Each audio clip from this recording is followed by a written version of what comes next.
योगी जी, मैं आपको देश की जनता की तरफ से धन्यवाद देता हूं कि सज्जन शक्ति की रक्षा करने के लिए धर्म के कर्तव्य के अनुसार आचरण करते हुए जो दुराचारी, दुर्जन और दुष्ट थे, जो गरीबों का शोषण कर रहे थे, जो अन्याय और अत्याचार कर रहे थे, गलत मार्ग से अवैध संपत्ति कमा रहे थे, उनके ऊपर आपने बुलडोजर घुमाकर देश में आदर्श प्रस्थापित किया। राजा ऐसा चाहिए जो अन्याय करने वाले को उखाड़ कर फेंकने वाला चाहिए, जो दुर्जनों को और दुष्ट लोगों का संहार करने वाला चाहिए। यही भगवान श्री कृष्ण में गीता में संदेश था। बुंदेलखंड और महाराष्ट्र का बहुत पुराना रिश्ता रहा है। हमारे सबके जीवन में बचपन से छत्रपति शिवाजी महाराज हमारे जीवन के आदर्श हैं और स्वाभाविक रूप से उनका वर्णन किया गया था। यशवंत, कीर्तिवंत, वरदवंत, सामर्थ्यवंत जानता राजा, निश्चय का महामेरु, बहुत जनासी आधारू, अखंड स्थिति का निर्धारू, श्रीमंत योगी।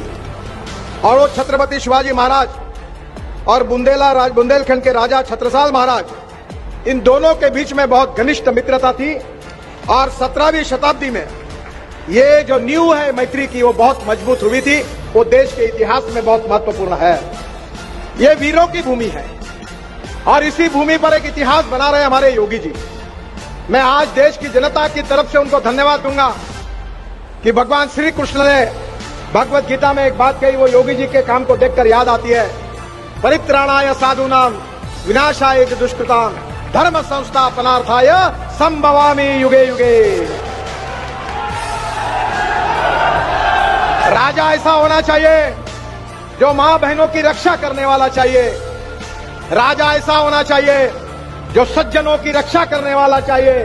राजा ऐसा चाहिए जो अन्याय करने वाले को उखाड़ कर फेंकने वाला चाहिए,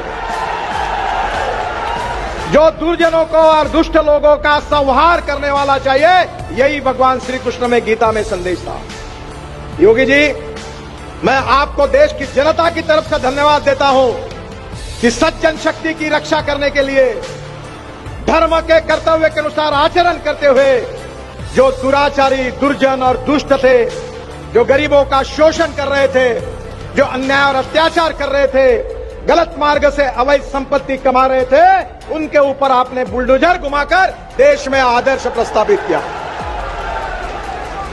मैं उत्तर प्रदेश की जनता तो आपके ऊपर खुशी है। मैं देश की जनता की तरफ से आपको बहुत बहुत धन्यवाद देता हूं, आपका अभिनंदन करता हूं। और आप इसी कार्य से आगे जाएंगे तो सही में अयोध्या में राम मंदिर तो अब निर्माण हो गया है, पर देश में राम राज्य निर्माण होगा, ये मेरा विश्वास है।